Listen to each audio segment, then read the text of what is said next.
Hello friends, तो कैसे हो आप सब। आई होप आप सब अच्छे होंगे। तो आज की इस वीडियो में हम देखने वाले हैं क्लास 6 एनसीईआरटी हिस्ट्री और चैप्टर है आपका 6। क्लास भी 6 है और चैप्टर भी आज आपका 6 है। जो 5 चैप्टर है ऑलरेडी मैं उनकी वीडियो अपलोड कर चुकी हूँ, आप जाकर प्लेलिस्ट चेक कर सकते हो। काफ़ी सारे कमेंट्स आ रहे थे कि मैम प्लीज़ जल्दी अपलोड करें, जल्दी अपलोड करें। मुझे फीवर हो रहा है आज, बट इतने सारे कमेंट्स देख के मुझे लगा नहीं, जब इतने आ रहे हैं कमेंट्स तो वीडियो बनानी ही चाहिए। ठीक है, तो चलिए स्टार्ट करते हैं ज़्यादा टाइम ना लेते हुए।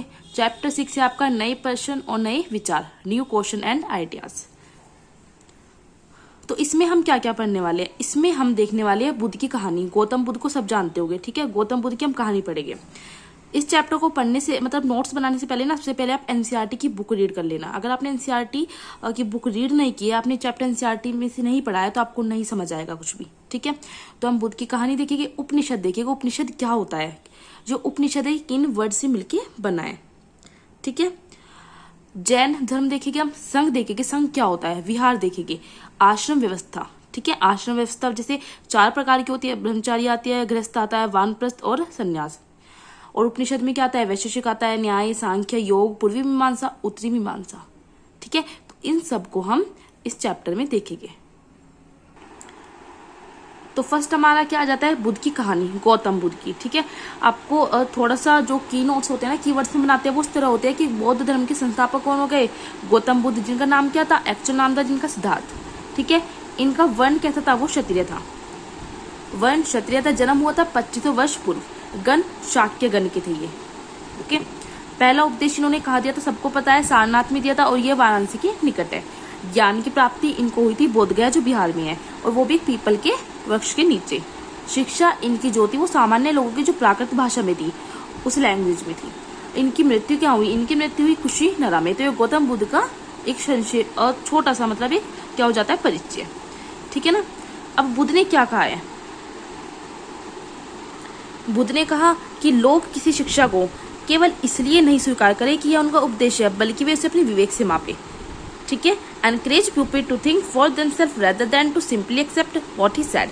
कभी कभी एग्जाम में पता है क्वेश्चन इससे कैसा आता है, प्री की बात करूँ तो आपको यहाँ से दे देंगे कि लोग किसी शिक्षा को केवल इसलिए नहीं स्वीकार करें कि यह उनका उपदेश है, बल्कि वे उसे अपने विवेक से मापे।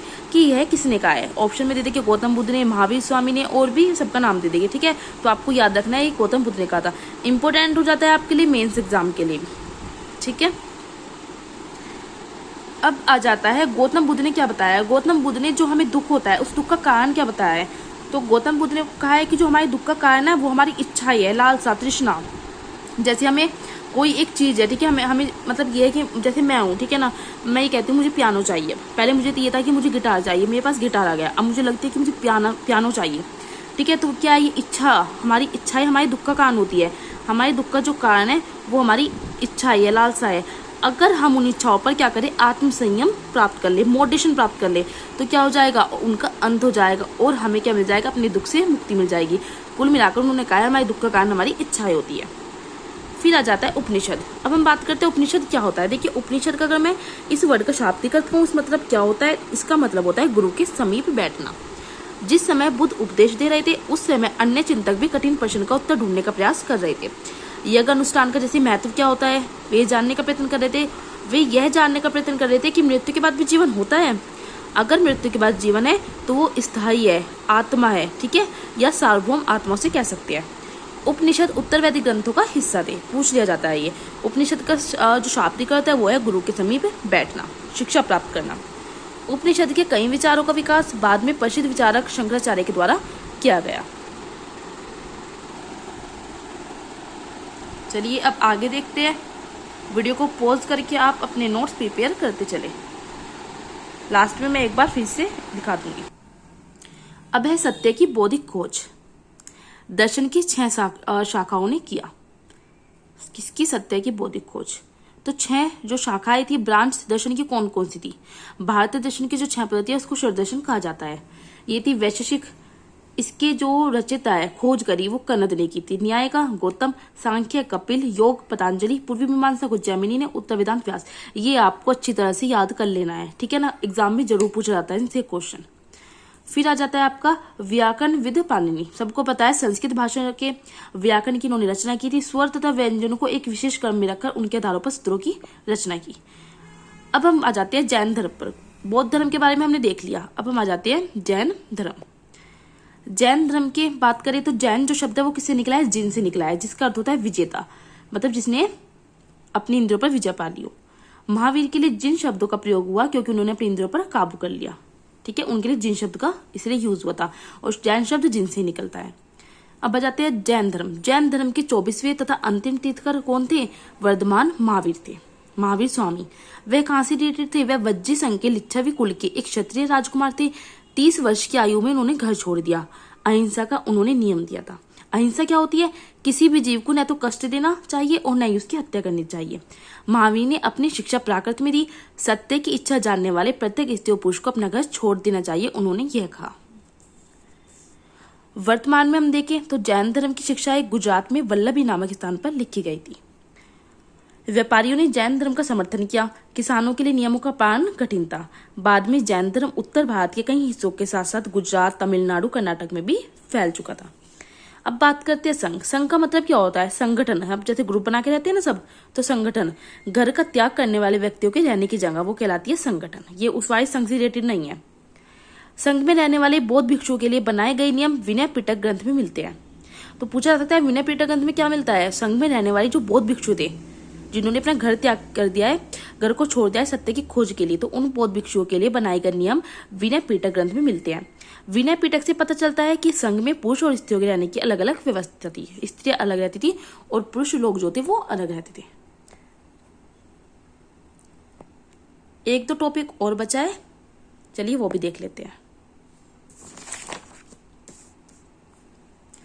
अब आ जाता है एनसीईआरटी बुक में दे रखा है विहार। विहार क्या होता है? जैन तथा बौद्ध धर्म के जो साधु थे वो पूरे साल क्या होते थे? एक स्थान से दूसरे स्थान पर घूमते उपदेश दिया करते थे। अब पूरे साल घूमते तो पूरे साल में मौसम अलग अलग होते हैं, गर्मी भी पड़ती है, सर्दी भी आती है, बरसात भी आती है। तो केवल वर्षा, ना तो सर्दी में ना गर्मी में, केवल वर्षा ऋतु में जब यात्रा करना कठिन हो जाता था तो वे एक स्थान पर ही निवास करते थे। भिक्खु भिक्खुनियों, भिक्खु और भिक्खुनियों, ठीक है, मतलब जो साधु लोग होते थे, ठीक है। उन्होंने कई शरण स्थल बनाए जिन्हें विहार कहा गया। पश्चिमी भारत में कुछ विहार पहाड़े को खोदकर बनाई गई है। जगमकई काल वर्तमान महाराष्ट्र में गुफाएं। भिक्खु भिक्खुनी इन शरण स्थलों में रहकर ध्यान करते थे। अब बात आ जाती है आश्रम व्यवस्था की। ये इंपॉर्टेंट है, ठीक है। आश्रम व्यवस्था मतलब इसमें जीवन के चरण बताए गए हैं। It is used instead for a stage of life. कितनी है? 4 लाइफ होती है। एक तो ब्रह्मचार्य होती है, गृहस्थ, वानप्रस्थ और संन्यास। ब्रह्मचार्य में क्या बताया गया है कि ब्राह्मण, मतलब इसमें ब्राह्मण है जो वो, और क्षत्रिय जो वैश्य है वो सादा जीवन बिताकर वेदों का अध्ययन करेंगे, ठीक है। इन्हें वेदों के अध्ययन का अधिकार था। गृहस्थ में क्या करना होता है? विवाह करना होता है, ठीक है। और जो ब्रह्मचारी की एज है वो 25 वर्ष तक मानी जाती है, और गृहस्थ की जो एज है वो 25 से कब तक होती है? 50 तक होती है। वानप्रस्थ मतलब कि वन में साधना, वन में रहकर हमें साधना करनी पड़ती है। इसमें होती है 50 से लेकर 75 तक। संन्यास मतलब सब त्याग कर सन्यासी बन जाते हैं इसमें, ठीक है ना। इसमें 75 के बाद की आयु आती है। तो ये आपकी आश्रम व्यवस्था इंपॉर्टेंट है। एक ही दे रखा है इसमें, जरथुस्त्र एक ईरानी पैगंबर था। उनकी शिक्षाओं का संकलन जैन अवेस्ता ग्रंथ में मिलता है। जरथुस्त्र की मूल शिक्षा का सूत्र है सदविचार, मतलब गुड थॉट, सदवचन एंड सदकार्य। तो ये आपके चैप्टर एनसीईआरटी का हो जाता है कंप्लीट। मैं आपको स्टार्टिंग से दिखा रही हूँ। आपको क्या करना है? वीडियो को पॉज कर लेना है और अपने नोट्स बना लेने हैं, ठीक है ना। आपको अगर वीडियो अच्छी लगती है आपको क्या करना है? लाइक करना है, शेयर करना है, कमेंट्स में मुझे बताना है। 7th चैप्टर के नोट्स भी मैं अपलोड कर दूंगी, बट आपको कमेंट्स में मुझे जरूर बताना है। फिर मैं आपको 6th क्लास की जब एनसीईआरटी कंप्लीट हो जाएगी तो मैं आपको 7th क्लास की या फिर 7th क्लास की हिस्ट्री का नोट्स आपको सेंड करूंगी। फिर इस तरह 7th, 8th, 9th, 10th और उसके बाद फिर मैं आपको ज्योग्राफी स्टार्ट करा दूंगी। बट मुझे आप सबका सपोर्ट चाहिए। आप सबको चैनल सब्सक्राइब करना है, फ्रेंड्स का शेयर करना है, और अगर वीडियो अच्छी लगती है तो आपको लाइक भी जरूर करनी है।